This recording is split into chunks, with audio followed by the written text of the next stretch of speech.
What if I told you that one of the greatest lessons about life, purpose, and letting go comes from a fish? A creature that spends its entire existence chasing invisible calls it cannot explain. First, it is pulled toward food, then toward safety, then toward the vast ocean, and finally, after years of wandering through the endless sea, it feels an irresistible urge to return home, not to live, not to rest, but to complete one final task. This is the remarkable journey of a salmon, a story written not in words, but in instinct, sacrifice, and the rhythms of nature itself. And hidden within this fish's final swim is a truth that many humans spend their entire lives searching for. Let's begin. The water was clear and bright. After days in the shade, sunlight now cut through the rough surface, sending shimmering rays dancing across the rocky bed of the river, and illuminating the patches of bright green algae that carpeted the rocks of deeper, slower pools. The fish gained speed, then hurled herself above the waterline, over the rocks that created a minor fall in the river. Above the waterline, the fish did not notice that the land here held only a remnant of the forest. The riverbank was open, aside from a still developing layer of shrubbery and the few remaining blackened skeletal trees that dotted the riverside. The fish didn't notice any of this, of course.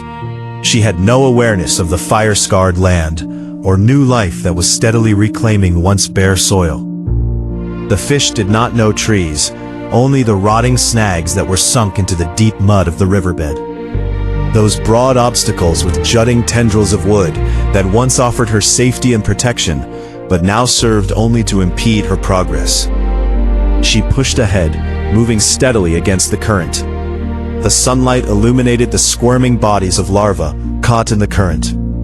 The fish felt somewhere in the recesses of her mind the almost stirring of an extinguished drive, the urge to swallow them. That urge remained a whisper in her mind.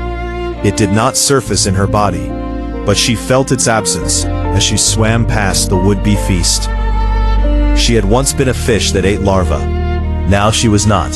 Simple, not so long ago, lived in the deep sea. Her lithe silver body pulling salt water through her gills as she explored the dark depths, feeding on its bounty. Now she fought her way upstream in the clear, saltless water. She remembered this taste, this fresh stream water, and the heaviness of her body in its currents. She was getting close. She did not know how she knew this, and did not wonder, but she was getting close. She would soon make it back to the place her life had begun. There was nothing else for her. It was where she belonged. The fish was aware that this pull was a reversal of polarity. The same sort of tug had once compelled her down this stream and out to the sea. She had once abandoned these shallow freshwaters for the salty depths. At the time, the need to find the sea had felt all-consuming, and she believed she would never return to these waters.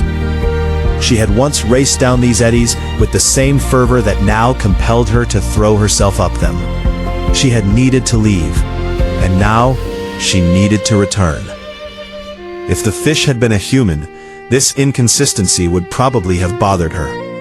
The presence of a prefrontal cortex would have compelled her to tie the arc of her life together as a cohesive narrative. As a human, she would have wondered if she should have stayed in the stream all along. She would have interpreted this dire pull as evidence that this stream, her stream, and perhaps the freshwater world in general, is where she had always belonged.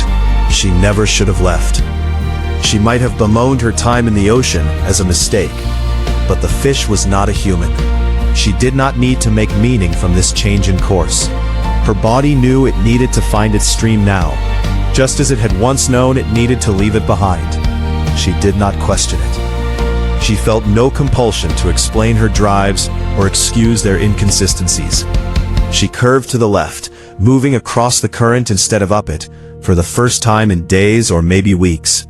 She followed her nose, her taste, her internal compass across the broad river and straight up into a narrow stream that was feeding its waters.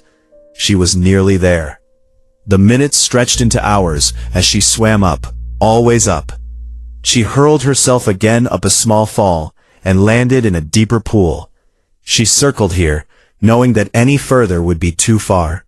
She swam low. Her once silver tail flicked red in her periphery as she skimmed the gravel on the stream bed. Here, the fish laid her eggs amid the small stones. She had never laid eggs before, of course, but her body did not need her to understand how it worked, only to comply.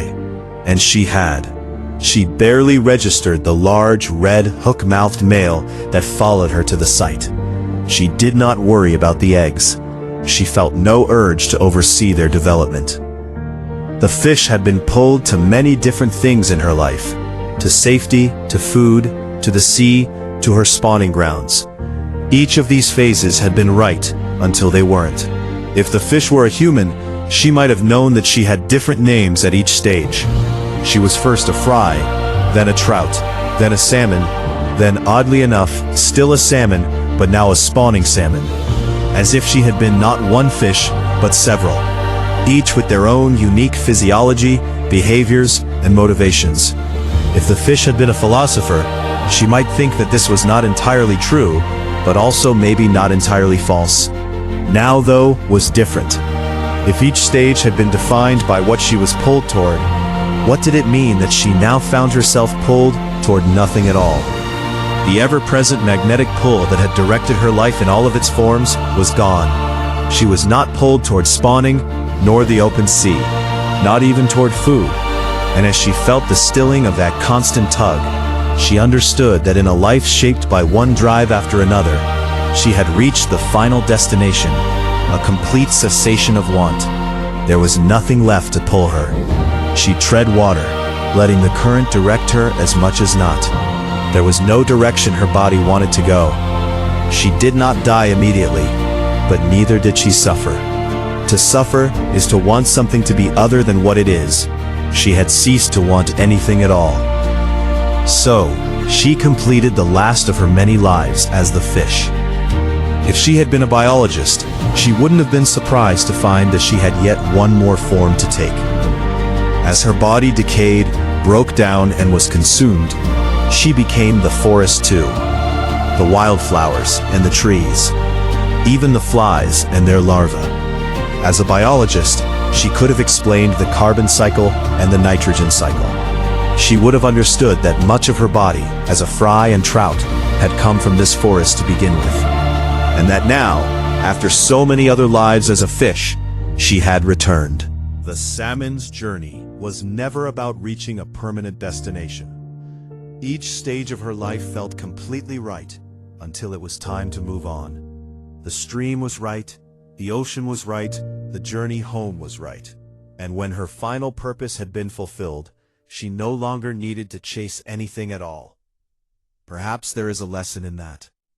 We spend so much of our lives searching for the one place, the one purpose, the one answer that will finally make everything make sense. But maybe life isn't about finding a destination that lasts forever. Maybe it's about embracing each chapter while it is ours to live. The salmon returned to the forest in the end, not as a fish, but as something greater. The trees, the flowers, the river itself. Nothing was lost, only transformed. And perhaps that is how all journeys end, not with an ending, but with a return. If this story moved you, take a moment to like, subscribe, and share it with someone who might need this reminder today. Until next time, thank you for watching.